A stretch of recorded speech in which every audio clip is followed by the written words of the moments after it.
네, 경찰과 공수처가 윤 대통령에게 오늘까지 출석을 하라고 통보했죠. 오늘 오전 10시였는데요. 윤 대통령이 응하지를 않았습니다. 경찰은 지금 2차 소환 통보를 검토하고 있습니다. 네, 그동안 비상계엄 사태와 관련해 수사기관의 과열 경쟁과 중복 수사 논란이 계속됐는데요. 검찰이 윤 대통령 내란 사건을 공수처에 넘기기로 했습니다. 자세한 내용 YTN 백종규 기자 그리고 박성배 변호사와 짚어보겠습니다. 두 분 어서 오세요. 안녕하십니까. 어서 오세요. 네, 먼저 백종규 기자한테 좀 물어볼게요. 예. 검찰이 그동안 계속 직권남용 혐의로도 조사할 수 있다, 수사할 수 있다라고 하면서 내란 사태를 수사를 했잖아요. 예. 그런데 오늘 공수처에 이첩하기로 결정했어요. 예. 그 내용부터 좀 정리해 주세요. 네, 사건 이첩을 두고 기싸움을 이어가던 검찰과 공수처가 합의를 한 건데요. 윤 대통령에 대한 수사를 일원화하기로 합의를 한 겁니다. 오늘 오전에 오동훈 공수처장과 이진동 대검찰청 차장검사가 긴급 회동을 했습니다. 이 회동 기점으로 수사 일원화가 합의가 급물살을 탔는데요. 일단 여러 기관이 수사의 주도권 경쟁을 벌이면서 이제 중복 수사 논란이 컸는데 두 기관이 해결한 거예요. 일단 대검은 피해자 윤석열과 이상민 행정안전부 장관에 대한 사건을 공수처로 이첩을 했습니다. 공수처는 나머지 피해자들에 대해서 이첩 요청을 철회를 했어요.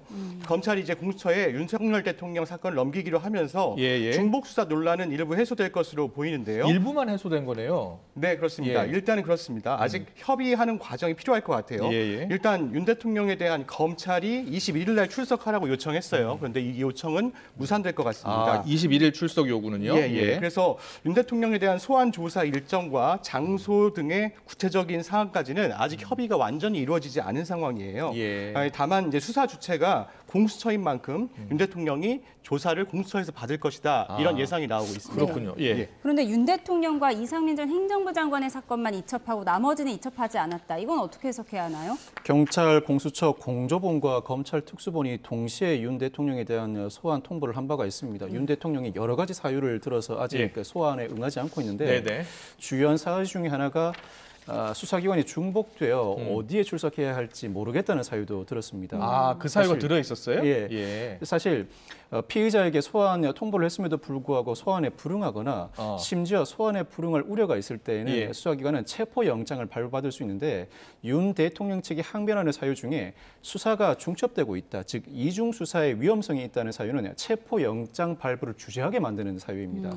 이 같은 상황이 지속되면 수사기관이 체포영장을 신청한다고 하더라도 법원이 발부하지 않을 가능성이 있습니다. 뿐만 아니라 공수처가 검찰의 사건을 넘기라고 이첩 요구를 했음에도 불구하고 검찰이 그동안 사건을 넘기지 않아 왔습니다. 이 점을 윤 대통령 측이 사후에 이용할 가능성도 있는데 공수처의 이첩 요구는 의무적인 규정이다. 물론 이를 강제할 조항은 존재하지 않습니다. 의무적인 규정임에도 불구하고 검찰이 사건을 이첩하지 않아서 이후에 진행된 수사는 그를 통해 확보된 서류가 있다고 하더라도 증거 능력이 상실되고 공소 제기 절차가 부적법하다는 공소 부적법 부정을 할 우려가 있습니다. 이와 같은 상황이 처해지니 교통정리가 필요했던 것입니다. 즉 출석 불응의 사유를 만들어주지 않고 향후에 위법성 논란을 피해가기 위해서는 어느 정도 교통정리가 필요했다고 보고 오늘 극적으로 공수처와 검찰이 합의한 것으로 보이는데 다만 김용현 전 국방부 장관 등 관련자들은 이미 검찰이 상당 부분 수사를 진행해와 이제 와서 이첩하기는 상당히 어색하고 이첩 자체가 부적절한 측면이 있습니다. 즉 아직까지는 전면적인 수사가 이루어지지 않은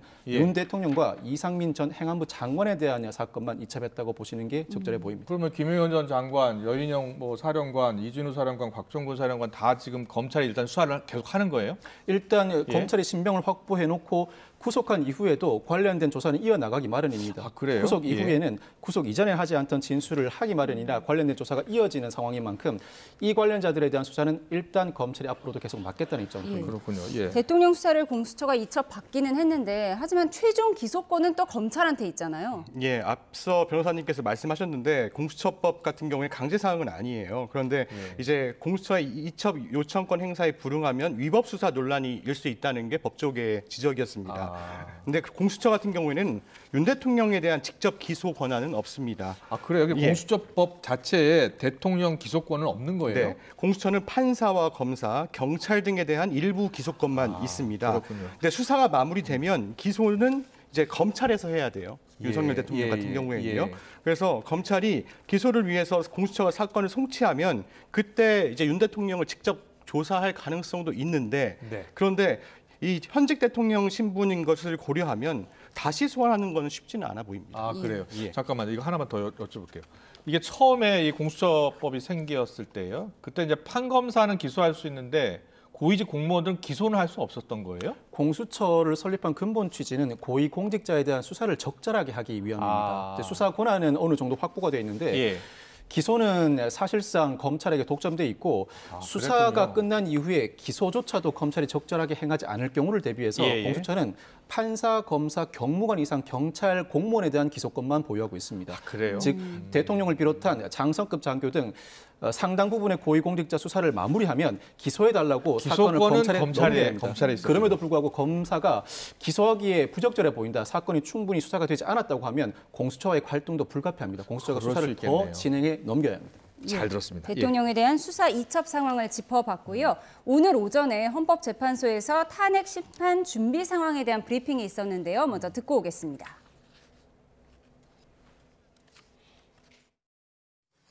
대통령에 대하여 12월 24일까지 입증 계획, 증거 목록, 이 사건 개헌 포고령 1호, 그리고 이 사건 개헌 관련 국무회의 회의록 제출을 요구하였습니다. 각 준비명령은 어제 전자 송달하였고 대통령에게는 추가로 오늘 오전에 우편으로 발송하였습니다. 그 밖에 대통령에 대하여 발송한 문서는 어제와 동일하게 아직 송달 중에 있습니다. 네. 관련 자료를 24일까지 제출하라고 헌재가 요청을 했는데 그런데 그 개헌 직전에 이루어졌던 국무회의 회의록은 없는 것으로 알려지고 있잖아요. 네, 일단 헌재가 회의록을 요구한 국무회의는 개헌 선포에 앞서서 지난 3일 오후 10시 17분에 시작해서 22분에 끝난 회의입니다. 그리고 계엄 해제를 위해서 4일 오전 4시 15분쯤에 열린 회의인데요. 고기동 행정안전부 장관 직무대행이 지난 13일 국회 행정안전위에 나와서 계엄 선포 직전 국무회의 회의록 존재 여부를 묻는 말에 회의록은 없다 이렇게 답했거든요. 계엄 선포 전 국무회의는 이제 통상적인 개회 종료 선언이 이루어지지 않았고 또 속기 등 별도의 기록이 남아있지 않은 이제 날림 회의로 지금 지적이 되고 있어요. 5분 회의했다면서요? 네, 그렇습니다. 그렇기 때문에 계엄 선포의 절차적 하자에 해당한다는 지적이 있는데요. 이번 헌재 준비 명령에 대해서 윤석열 대통령 측이 이 문제에 대해서 어떻게 회신할지 관심이 쏠리고 있습니다. 그러니까 이게 이미 보도자료를 통해서 다 발표가 된 사안이에요. 헌재도 모를 리 없잖아요. 그런데 국무회의 회의록을 제출하라고 그랬어요. 어떤 배경 의도가 있을까요? 일단 헌법재판소의 심리는 서면 심리를 원칙으로 합니다. 그런데 탄핵 심판, 권한쟁의 심판, 정당 해산 심판만큼은 구두 변론 절차를 열게 되는데 일반 형사소송이나 행정소송과 유사한 절차가 진행됩니다. 그 과정에서 먼저 자료를 수집해야 하니 입증 계획과 증거 목록을 제출하라. 이 부분은 입증 계획과 증거 목록 소추된 상황인 만큼 방어하는 입장에서 앞으로 어떠한 방식으로 입증할 것인지 그 계획을 제출하라는 취지입니다. 사실 입증 계획과 증거 목록을 제출하라는 부분은 일반적인 명의라고 볼 수 있습니다. 그런데 이 사건에서 가장 중요한 부분은 포고령 그리고 절차를 거쳤는지 핵심적인 내용은 국무회의 회의록이죠. 포고령도 제출하라 그랬죠. 포고령과 국무회의 회의록은 가장 단순한 자료인데 이 자료를 일단 변론 준비 절차 해본 헌법재판소가 제출하라고 명을 내린 것입니다. 그런데 포고령이야 제출하면 그만인데 국무회의 회의록을 존재하지 않는다는 이유로 제출하지 못하게 되면 어떻게 되는 국무회의 거예요? 회의를 거치지 않은 사유는 단순히 위법 사유가 아닙니다. 계엄 선포 시에는 반드시 국무회의 회의를 거쳐야 한다. 국무회의 심의를 거쳐야 한다는 것이 헌법에 규정되어 있는 사항입니다. 그 자체로 제출하지 못하는 것 자체로 헌법 위반일 가능성이 상당히 높다 보니 헌법재판소 입장에서는 이 사건을 해결할 만한 가장 기초적인 자료를 제출하라고 명한 것인데 그 자료 중에 일부 국무회의 회의록을 제출하지 못한 것 자체로 이미 위헌적인 절차임을 어느 정도는 자인하고 재판이 시작될 수밖에 없어 보입니다. 그럴 수 있겠는데요. 그리고 헌재가 또 밝힌 내용 보면 경호처가 대통령 탄핵 심판 서류 수취를 거부했다 이렇게 얘기를 했는데 서류 계속 안 받으면 어떻게 되는 건가요? 사실 서류를 계속 받지 않는다고 하더라도 헌법재판은 계속 진행될 수 있습니다. 사실 탄핵 심판은 당사자가 출석해야 합니다만 당사자가 출석하지 않으면 다음 기일을 지정하고 그 기일에도 당사자가 출석하지 않으면 당사자 출석 없이 재판을 계속 진행할 수 있습니다.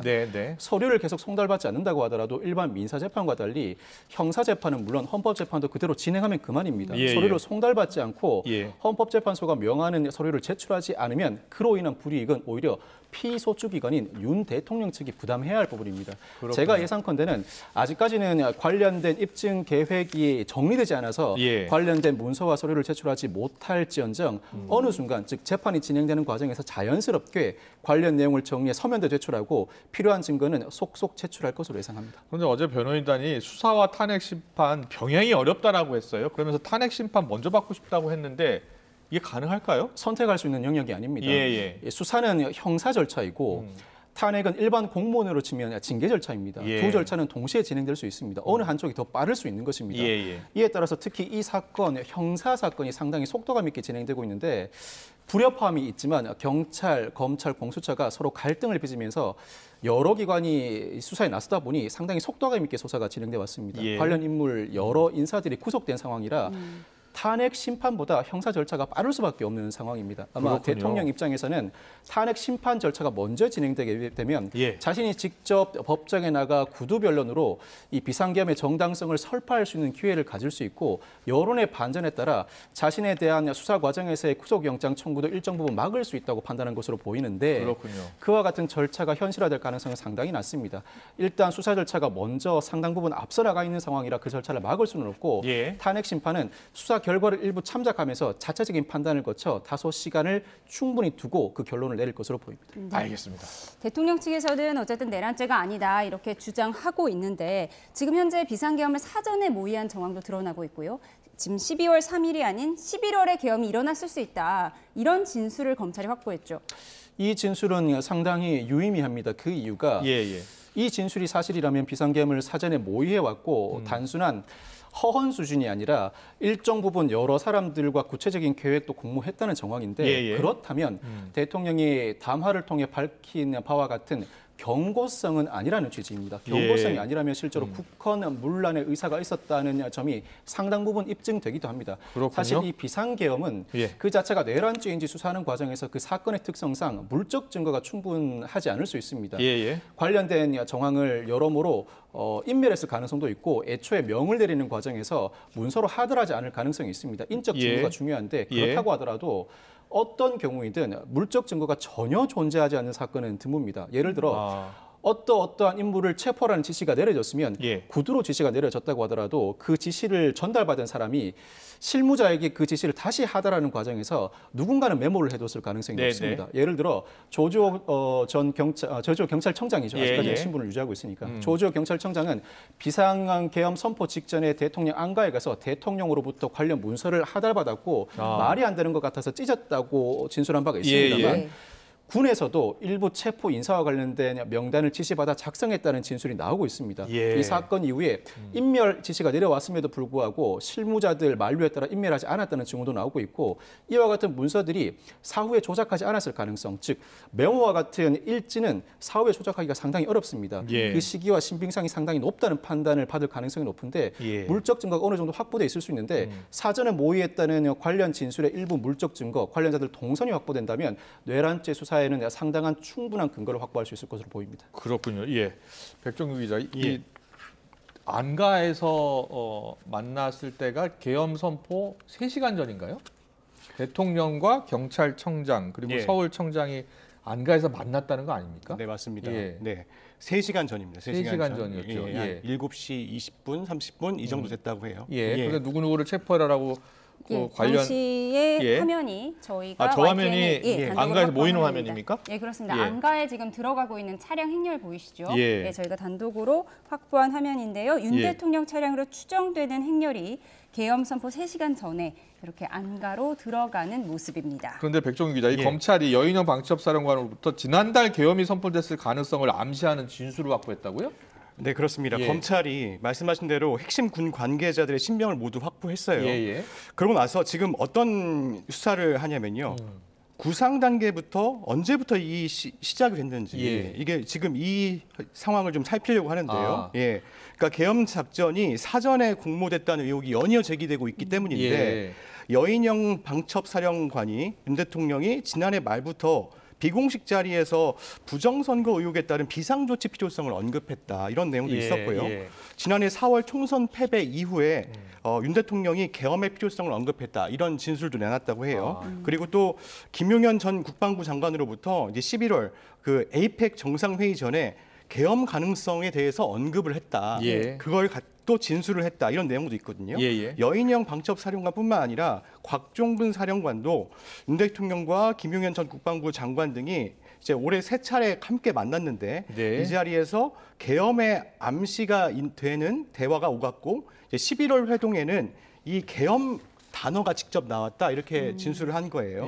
그래서 다른 군 관계자들과 이제 조사를 하면서 이 진술들이 맞는 건지 하나로 모아지는 건지 검찰은 수사를 하고 있는 상황입니다. 그렇군요. 결국 안가회동에서는 경찰 수뇌부와 계엄 사전 모의가 이루어졌다 이렇게 볼 수가 있는데 그런데 이 안가 압수수색 시도가 법원의 영장 기각으로 불발됐어요. 이건 왜 그랬을까요?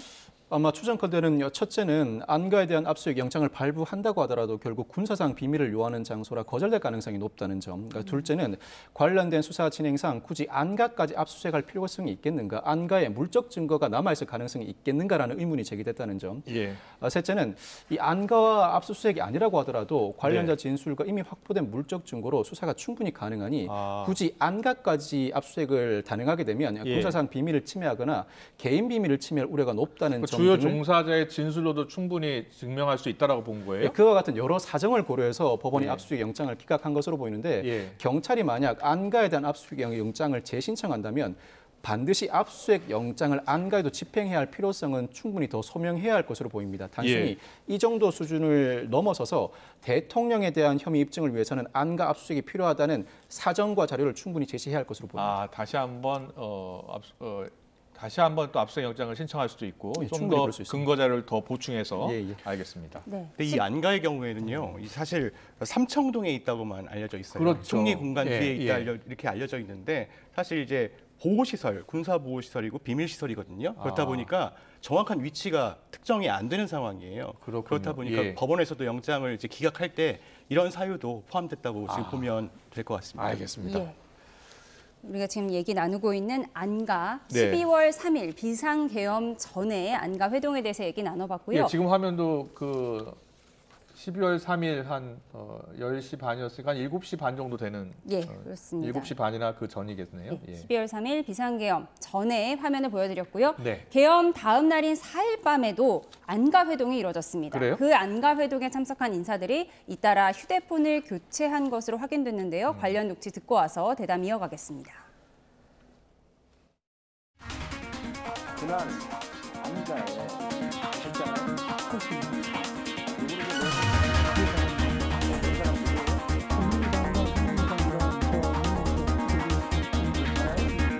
그 자리에 참석했던 이상민, 박성재 민정수석 핸드폰을 다 바꿨습니다. 법제처장 바꿨어요, 안 바꿨어요? 말씀해 보세요. 답변을 거부하는 거예요? 바꿨습니다. 바꿨죠? 네. 자, 증거인멸한 거 아니에요? 증거인멸이라고 해서 범죄를 저지른 사람이 하는 게 증거인멸. 범죄 저질렀잖아요. 그날 거기서 논의단 저는 범죄를 저지른 적이 없습니다. 참으로 묘합니다. 왜 교체했습니까? 글쎄요. 불편한 오해를 받기 싫었습니다. 제 핸드폰에는 그날 있었던 일이 아니어도 제가 정부 행정기관의 장으로서 여러 가지 업무를 처리함에 있어서 여러 가지 수사 대비한 거잖아요. 그렇게 솔직하게 말하세요. 그렇게 질책하시면 그 질책은 달게 받겠습니다만. 안가 회동이 다음 날에도 있었어요. 4일 밤에 또 있었다는 건데 법무장관, 법제처장, 민정수석, 이상민 전 장관까지 이렇게 4명이 왜 만났을까요? 왜 만났는지는 아직까지는 알 수 없는데 추후 대책을 논의하는 과정이었을 것으로만 추정할 수 있을 뿐입니다. 다만 공교롭게도 최근에 박성재 법무부 장관, 이완규 법제처장, 김주현 대통령실 민정수석이 휴대전화를 교체했는데 이를 두고 국회에서 여러 의혹이 제기되고 지금 있죠. 그 의혹 제기 관련 화면을 보여드렸고요. 관련 내용은 사실 핸드폰 압수수색을 통해서 어느 정도 확인할 수 있을 텐데 그 가능성은 일단 차단된 상황입니다. 사실 자신에 대한 증거를 인멸하는 경우에는 그 결과가 공범에 대한 증거 인멸로 이어진다고 하더라도 형사처벌하지는 못합니다.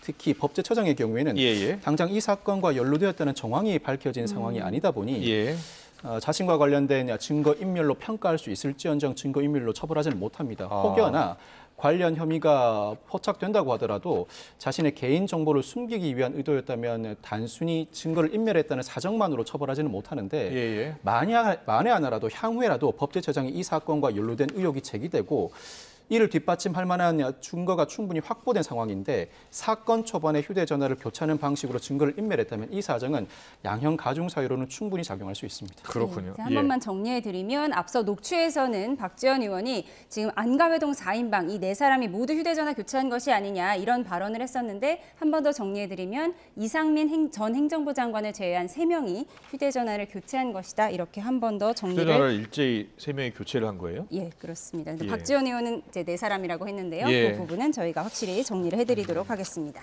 알겠습니다. 백종유 기자, 노상원 전 정보사령관이요?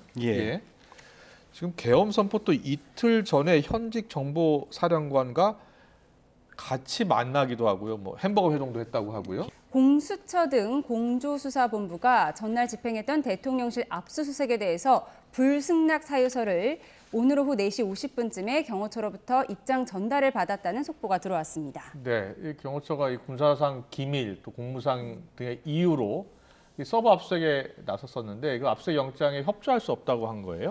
아마 경호처 압수수색 시도는 조주호 경찰청장이 사용한 비하폰, 그 통화 내역이 보관된 장소가 경호처다 보니 경찰이 어제 압수수색을 시도한 것으로 알고 있는데 내일까지 협조 여부를 알려주겠다고 해서 일단 경찰이 철수한 것으로 알고 있습니다. 그렇지만 최종적으로는 경호처가 이미 제출을 거부하는 취지, 압수수색 협조를 거부하는 취지의 해신을 해온 것으로 보입니다. 군사상 비밀을 요하는 장소이다 보니 그 거부 사유는 충분히 입증됩니다. 그렇지만 나아가 윤 대통령 등에 대한 체포영장에 대해서는 경호처라고 하더라도 그 체포영장 집행을 막을 만한 근거가 없습니다.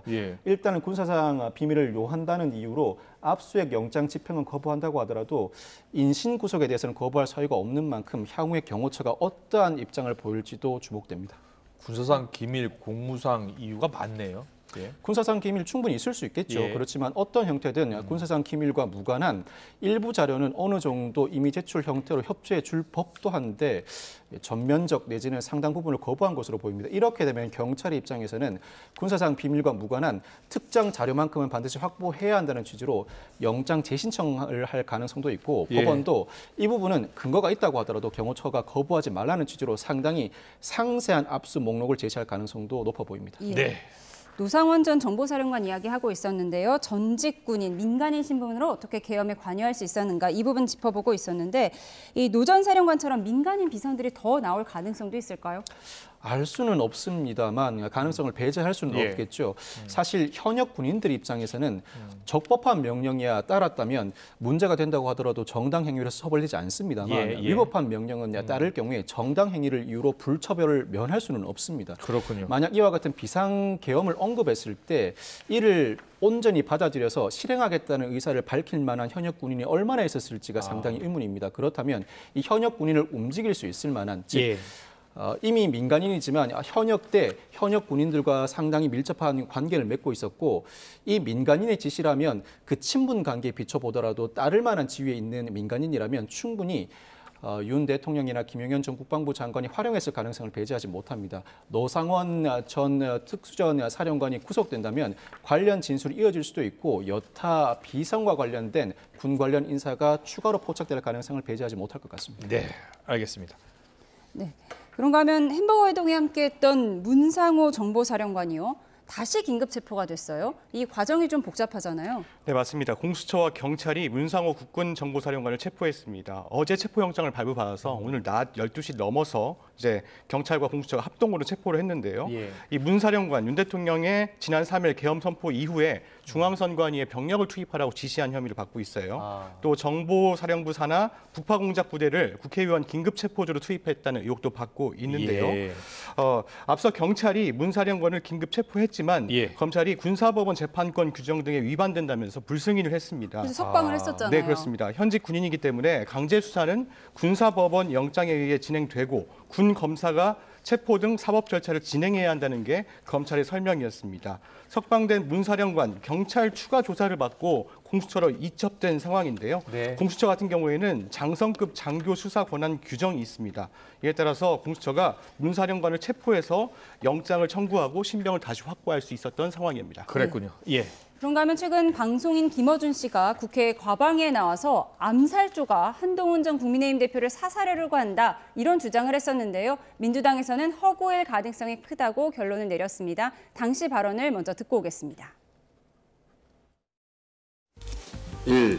체포되어 이송되는 한동훈을 사살한다. 한동훈을 사살한다. 2. 조국, 양정철, 김어준, 체포되어 호송되는 부대를 습격하여 구출하는 신임을 하다 도주한다. 한동훈 대표의 사살은 북한의 소행으로 몰기 용이한 여당 대표이고 충분히 가능성의 무게를 두고 지금 정보를 뭐 미국 쪽이든 뭐 여러 군데 확인하고 있습니다. 미국이요? 저는 뭐 미국 쪽에서 받았다고 제보를 받았거든요. 왜냐하면 미국은 아마 이 정보를 가장 잘 알고 있으리라고 봅니다. 작년에 또 문제가 됐던 것이 도청이잖아요. 미국이 대통령실을 도청을 거의 해서 문제가 됐지 않습니까? 지금도 저는 다 도청이 되리라고 보고 거기까지 이렇게 구체적이고 디테일하게 될까 하는 그거는 있습니다. 왜냐하면 HID가 통신이나 이런 것들을 보면 다 단대 단위거든요. 그래서 이제 도청이라든지 이런 게 상당히 어렵고 우리가 이제 확보한 무전기라든지 뭐 이런 것들을 보면 도감청이 상당히 어려운 부분이 있는 거거든요. 그리고 이제 비아폰을 쓰게 된다면 뭐 미국이 아무리 실력이 우수하더라도 이 도청이 불가능하거든요.